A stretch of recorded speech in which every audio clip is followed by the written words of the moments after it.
Hello and welcome to Freedom Watch, your daily dose of raw liberty, streaming online at foxnews.com. I'm your host, Judge Andrew Napolitano, here defending freedom, defending your natural rights, and defending your right to have a government that stays within the confines of the Constitution. Today's Freedom Watch is our last until we return from Christmas break the week of January 4th. When we began Freedom Watch a year ago, we never expected the reaction we received from all of you. I want to thank each and every one of you for supporting Freedom Watch and for supporting me. We went from 1 day a week live show on foxnews.com's Strategy Room to a 3-day a week video on demand format. We continue to work hard on developing Freedom Watch, and we hope to bring you some exciting news on the future of Freedom Watch as soon as we return in January. During the course of the past year, we've been able to discuss topics once considered taboo on television, like fiat currency and abolishing the Federal Reserve and legalizing recreational drugs, abolishing the income tax, even seceding from the Union. I trust we've educated you on the government's excesses and its abuses, its trampling of the Constitution, and our continued loss of freedom.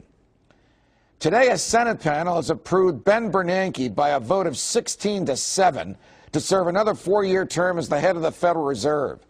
Yesterday, Professor Bernanke was named Time Magazine's Person of the Year. Last week, President Obama received the Nobel Peace Prize. While the opinions of Time's editors and the Swedish Parliament are relatively meaningless, one must ask nevertheless, what have we learned from all of this? As President Obama received his Nobel Peace Prize, he announced an escalation of an undeclared and unlawful war in Afghanistan and Pakistan. And as Bernanke accepted his award from Time Magazine, he was promising the Senate that in consideration of his renomination, he will get us out of the recession by doing the very same things that got us into the recession. Is anyone holding him accountable for tanking our economy? The Fed continues to print money with the same zeal. Barney Frank is urging the Department of Housing and Urban Development to prop up the same bad mortgages that he helped create with Fannie and Freddie. And the U.S. military and the CIA continue to kill innocents abroad. Is there no end in sight to this madness? Now, that's a lot to talk about. Joining me to discuss all of this is Thomas Woods, author of Meltdown, a free market look at why the stock market collapsed, the economy tanked, and government bailouts will make things worse. The best book on the recession you can read. Professor Robert Higgs, author of the classic Crisis and Leviathan, the best study there is on the growth of big government in the modern world. And Professor Joe Salerno, professor of economics at Pace University, who's considered by many to be the greatest living monetary economist in the Austrian tradition. Gentlemen, welcome to Freedom Watch. Thank you, Judge. Thank you, Judge. Thank you. Tom, we'll start with you. We bemoan that Ben Bernanke is likely to be reconfirmed. But does it really matter who the chairman is? I mean, if by some act of God, the Senate denied his renomination, wouldn't we get somebody like Larry Summers or Tim Geithner or Sheila Bair or somebody who'd be just as bad as Bernanke has been? Yeah, we wouldn't get Bob Higgs or Joe Salerno. And in fact, as I told you, Judge, it was actually Joe who was the one who wrote an article years ago saying that when Greenspan goes, maybe this nut Bernanke could be waiting in the wings, and sure enough. But what's more important, I think we all knew Bernanke would be reconfirmed after a little bit of tongue lashing, but what's more significant to me is that Ron Paul, I think, has permanently changed the political landscape in America in that there is now a vocal, articulate, and then also sometimes just loud and obnoxious, in the best sense of the word, anti-Fed political constituency. It's still very small, but it exists. It's being acknowledged. It's being treated with more respect than I've ever seen. This is a clear change in our political life, and for all the disasters we're seeing that you described going on around us, we can at least take comfort that that is a change, and I think it's a lasting change. We can say this because we all know him personally and like him as a human being and admire his courage and dedication to first principles. But, Joe, it really is because of the single-minded dedication of Congressman Ron Paul that we are on the cusp of what may very well be a real, true, open audit of the Federal Reserve. If this happens, well, first of all, do you think it will happen, or do you think that they will pull some kind of a string, do something to defy even the Congress if they enact this law and the president signs it because there are other things in the law that he can't really afford to veto? I'm hopeful that it will come to pass, but I think they'll squeeze out of it in one way or another, or obscure it, or do something that makes it less than fully effective. But I think it's one of the greatest things that could happen. This whole myth that the Fed is independent, will then go by the boards. I mean, we recently heard a few weeks ago Frederick Mishkin, former governor of the Fed and a professor at Columbia University, tell us that transparency can go too far. And all along they've told us that really we have an independent Fed, and the only reason why the Fed can be independent is if it's also accountable to the American people and completely transparent. So let's see it now. Let's see the payoff. Let's see the transparency. Right. That's what Ron Paul's asking for, nothing more. Running throughout crisis and Leviathan, Bob Higgs, is of course the specter of the Fed.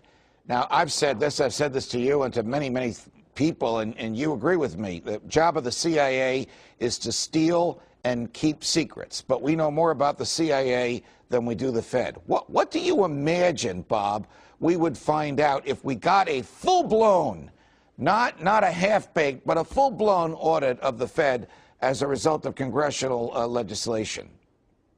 That's very hard to say, Judge. I think the bill to audit the Fed is aimed not at audit in the usual sense, but at trying to get more information about who has participated in and how they've participated in the discussions that the Fed has prior to making policy decisions. People aren't really without a lot of numerical information about the operations of the Fed. That's already available. But what we don't know is really who the influential parties are. Why do they make these decisions as they make them? And obviously, not very many people can be involved. Otherwise, we would all have known long ago who was doing what. So it would appear that a relatively small number of people have an unknown degree and distribution of influence when the Fed makes its decisions. And that's really what we want to know. Some people strongly suspect that the Fed is being used to protect and enrich and save the cookies of very high rollers on Wall Street and to some extent in other countries, and people want to know who's running the show there, and that is the thing that the Fed really has the greatest interest in concealing, and I don't know whether an audit as such is going to allow us to get at that information or not. Well, Tom, one of the things that we may learn is that the Fed has been conducting its own foreign policy. I mean, the Fed may very well be engaged in massive financial transactions with central banks of other countries, the essence and nature and amount of which are adverse to freedom or adverse to the safety and security of the United States of America. We have no way of knowing that unless there's a true and full audit. Unless there's a true and full audit, we have no idea, or do we, how much fiat money they're creating out of thin air. Well, I know that when the initial audit legislation was proposed and the opposition came out against it, they went ahead and listed all the ways in which the Fed is transparent, and one of the things they left out is precisely one of the areas Ron Paul is interested in are the Fed's dealings with foreign central banks and foreign governments, right, the details of which are unknown. And I think even beyond that, it is not in any way out of bounds to suspect there is at least the possibility of some kind of interaction between the Federal Reserve and the CIA. I mean, for heaven's sake, if you're conducting a secretive foreign policy and you just happen to have a secretive money creation organization sitting there, I mean, is it absolutely beyond the pale to suppose there might be some kind of interaction? So I suspect it's that there's at least something of this nature going on. I mean, why else would Ben Bernanke and these guys be absolutely white-faced in right. terror